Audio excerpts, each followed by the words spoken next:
Help. It's one of the hardest words to say. I bet most of you grew up believing that we need to do everything ourselves. That asking for help is a bad thing, a weakness, or worse yet, a burden. But that's just not true. Even small acts, as simple as a compliment, can make a world of difference for a person. Welcome to Cobblecraft Episode 2, where I decided to join Team Redstone. I had to ask for help on this SMP, a few times even, and I wanted to pay it forward, to make it easier for everyone on the server to train their Pokémon, participate in tournaments, or just get help with their builds. So I joined Team Redstone. And before we get into today's story, I want to ask for your help. It's nothing crazy, I just want you to subscribe since it's free, like the video if you enjoy it, and leave a comment. I'd love to know what small thing someone has done for you that helped you in some way. I was recently on a call with my mother when she offered to buy me pizza. I hadn't had pizza in weeks. It was my biggest craving, and this act of kindness meant the world to me. Let me know your stories in the comments. So far, I've loved playing on this SMP. Everyone here has been so kind and helpful. You've also been able to plan builds and farms together. And these kinds of objectives make playing Minecraft a lot more fun for me. And my main objective is to have the best Pokemon team I can. So, I spent many long hours in search of an ancient oak tree. Aerodactyl is a great Pokemon. Rock Flying is a unique typing, and this dino hits hard and fast. It can even Mega Evolve. But the best way to get one is to find an old amber at a dig site. There's a chance to get one at most dig sites, but they are guaranteed at ancient oaks. It took a while, but I finally found one and began the excavation. You have to dig down quite a bit to get to the suspicious gravel, but it was worth it. I had an old amber. Now I just needed a way to resurrect it.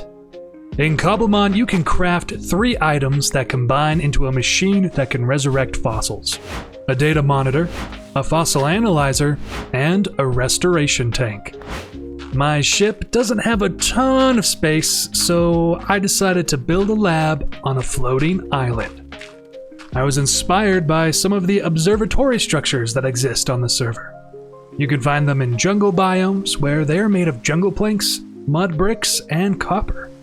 A surprisingly beautiful block palette. So I wanted to use it for my lab too. I started with the island, building up as high as I wanted, and made a dirt platform. I used the stone blocks I had to fill out the bottom, and yes, it is hollow, but I did remember to light up the inside. As for the lab itself, I made a small tower with a landing platform. I just needed some space for the sciencey stuff, and I felt this was a good warm-up before the bigger islands and builds that'll come in the future. With the tower finished, I was ready to get my Aerodactyl. I filled up the tank with some organic material, leaves specifically, and started the process. Takes about 15 minutes, so I worked on a few other errands like organizing my items, and I tried out the gacha machines we have on the server. They take special coins that you can craft from emeralds and have a chance to drop all sorts of good loot. After a few tries at the gacha machine, the restoration tank beeped, and I finally had my Aerodactyl. Here is where Team Redstone comes in. You see, not all Pokemon are created equal. Even Pokemon of the same species can differ drastically. These differences include natures, abilities, and individual values, or IVs for short. And since this server is about Pokemon battling, I wanted an Aerodactyl with the best stats I could give it. So this meant I would need to breed my newly revived Aerodactyl to get offspring with better stats. And it just so happened that Team Redstone already had some well-built breeders. I just needed to figure out a way to get in with them. Suddenly, a Qian Pao showed up on my ship. I quickly went up to battle it, when a second one spawned on the other side of my ship. What is happening? 2 ultra rare spawns at the same time? This is nuts. But then it occurred to me. This is perfect, I thought. I could use this chance to get into Team Redstone. Luckily, Downtime was online, so I quickly asked him for help catching these level 75 monsters. He got here fast, and together we caught them both. Though he did do most of the work. Actually, all of it really, since all of my Pokemon got knocked out. But it's finders keepers on this server. He was going to give me both Qian Paos, but even though I was the one who found them, I wanted to give him one as thanks for his help. And after trading, I asked him about joining Team Redstone. He had actually invited me to join when I first got on the SMP, so this was me accepting his offer. It was now time for the recruitment process. Team Redstone has an incredible HQ. A huge tower with lots of space for farms and other builds. It is awesome. They were also very cautious about where they built. They didn't want just anyone showing up. So the HQ is very far away from spawn and very hard to get to. So Downtime and I made the trek, covering many different biomes and catching any cool Pokemon we found along the way. He showed me some of their shiny hunting platforms, which are these huge dirt platforms in the sky that are lit up to keep mobs from spawning and include a rail system to get around easily and reset the Pokemon spawns. Then we finally made it to the HQ. This tower loomed over the horizon, and I was given a key to access it. Inside the bottom floor was a reception area. This is where the waystone is for teleporting and acts as a hub to get to all the other rooms.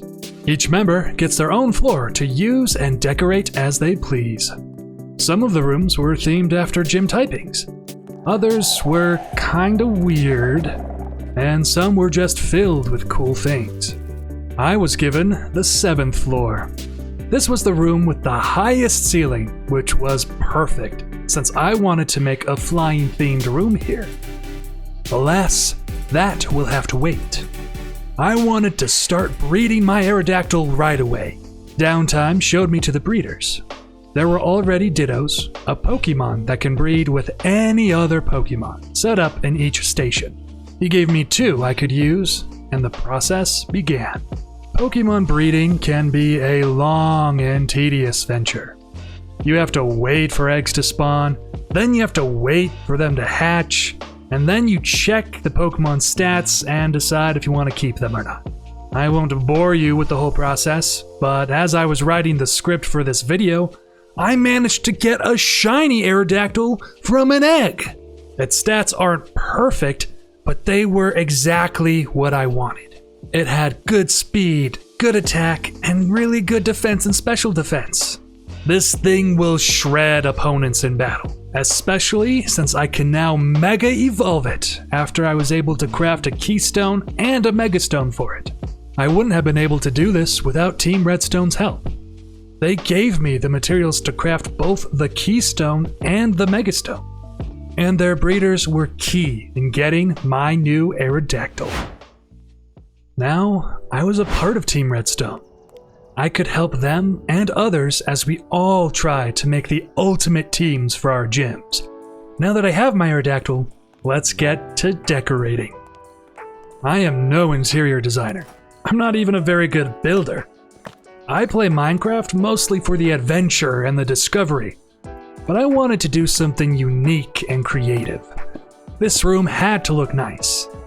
So I gathered a bunch of materials, not knowing what I would end up using.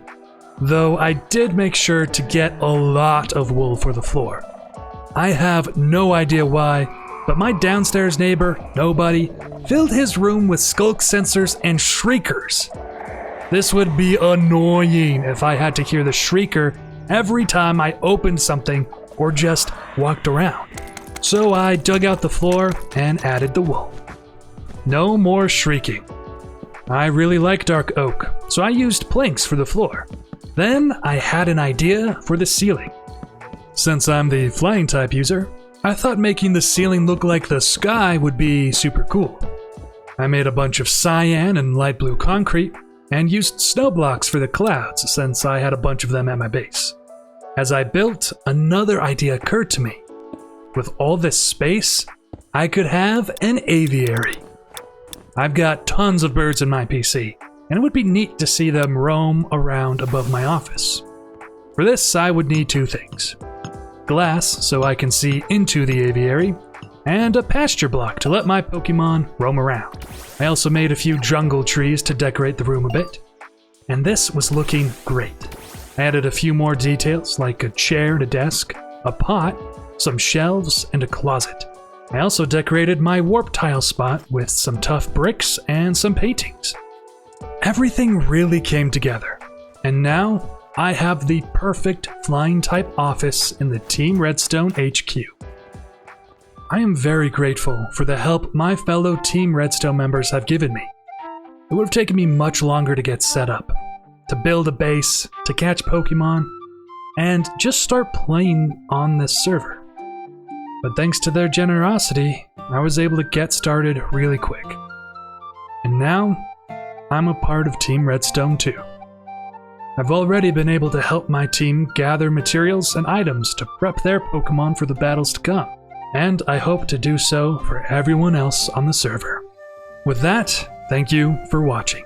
Even small acts of kindness can go a long way to helping others, and even yourself. I hope you enjoyed this video. And if you made it this far, don't forget to like and subscribe.